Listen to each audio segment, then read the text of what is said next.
man, let's talk about my guy, one of my favorite rappers. Yes, it is. Marinating on the corner with a chip in his phone.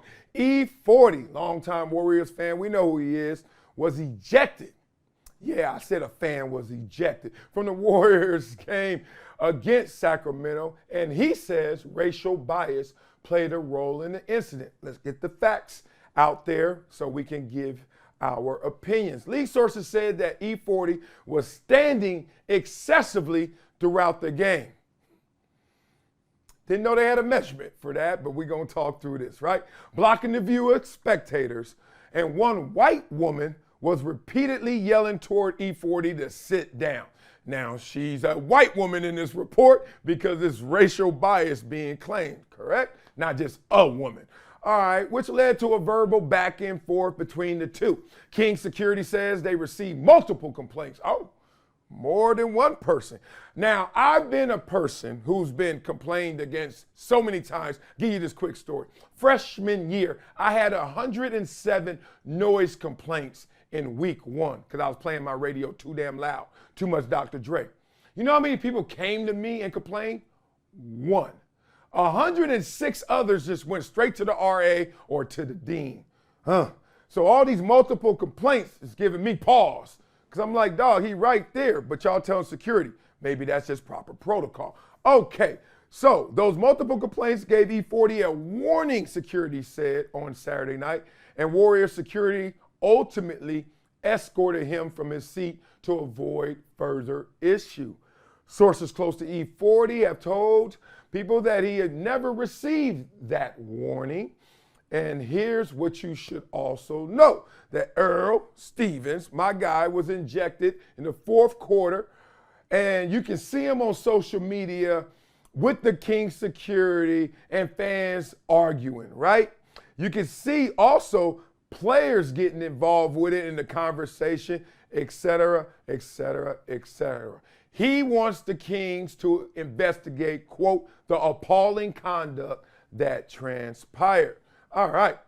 Now, let's hear it from E-40's words. He said, during the 4th quarter, I finally turned around and addressed one heckler in an assertive but polite manner. Yet shortly thereafter, King security approached me, assumed that I instigated the encounter, and proceeded to kick me out of the arena. Unfortunately, it was yet another reminder that despite my success and accolades as a musician and entrepreneur, facts, racial bias remains prevalent. Security saw a disagreement between a black man and a white woman and immediately assumed that I was at fault. Woo! This is a cocktail right here. Now, all I saw was what y'all saw. Some like bird's eye view, some fly on the wall looking at E-40 getting escorted. I didn't see the heckling. I didn't see who was saying anything to E-40. I didn't see E-40 turn around politely but assertively and say anything in response. So I'm going to start here. I know from playing football, I know from confrontations, I know from the few fights I've had, that in perception, the retaliator is always the instigator. You know, like the one who responds is the one who started it. It just seems it goes that way all the time. So for E-40, the first strike against him is he didn't start it. He responded to it. And that in perception looks like you're the one that started it. Let's start there before we get to the racial bias potentially. Somebody made a joke about it, and I just got to get this joke out because I'm about to get a little more serious.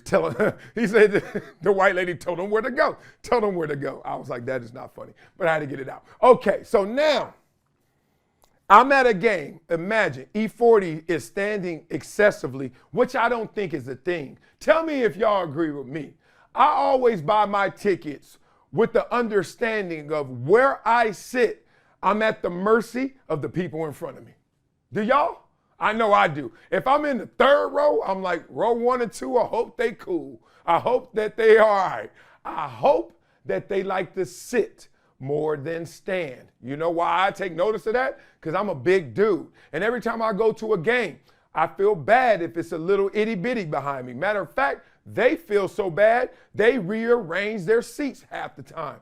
The kid can't sit behind me because he ain't gonna be able to see Jack. And I'm not even standing, I'm sitting there. So I understand that dynamic. So one, E-40 responded to somebody, which in perception looks weird, black or white, right?